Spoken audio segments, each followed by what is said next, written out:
Hey hello everyone, welcome to my another vlog. চলো আজকে তোমাদের সাথে শেয়ার করব what I it in a day. সকালবেলা উঠেই আমি যেটা খাই সেটা হচ্ছে 1 গ্লাস গরম জল। গরম জল পেটে পড়লে কিন্তু আমার শরীরটা অনেকটাই রিফ্রেশ হয়ে যায়। গরম জল খাওয়ার পর ওই কাপটাতে 1 কাপ জল দিয়ে আমি কারি লিপস ভিজোতে দিই, যেটা আগেও একটা ভিডিওতে আমি তোমাদের সাথে শেয়ার করেছিলাম। এটা আমি খালি পেটেই খাই, আর এটার মধ্যে যেহেতু প্রচুর পরিমাণে অ্যান্টি অক্সিডেন্টস আছে, সেটা কিন্তু আমাদের চুল বা স্কিনের জন্য ভীষণই ভালো। এরপর চলে আসছি ব্রেকফাস্টে। অ্যাজ আ ব্রেকফাস্ট আমি যেটা খাই সেটা হচ্ছে ওটস, তার সঙ্গে কলা আর খেজুর। আর আমের সিজন যখন ছিল তখন আমও এর সঙ্গে প্রচুর খেয়েছি। সকাল সকাল একদম পুষ্টিকর হেলদি খাবার বলতে পারো, আর আমারও এটা খেতে কিন্তু বেশ ভালোই লাগে।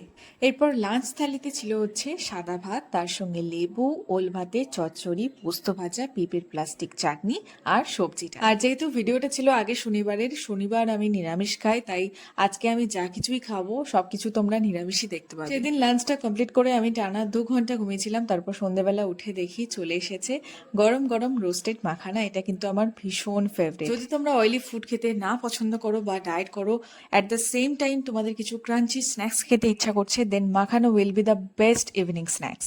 আর এটার সঙ্গে কিন্তু আমার সাথে গ্রিন টিও ছিল। এরপরে চলে আসি রাতের ডিনারে। ডিনারে ছিল হচ্ছে আটার পরোটা আর তার সঙ্গে পনিরের একটা রেসিপি, নামটা আমি একদমই গেছি ভুলে। So that's all about today's video. কেমন লাগলো সেটা অবশ্যই কমেন্ট করে জানিও। দেখা হবে নেক্সট ভ্লগে। টাটা।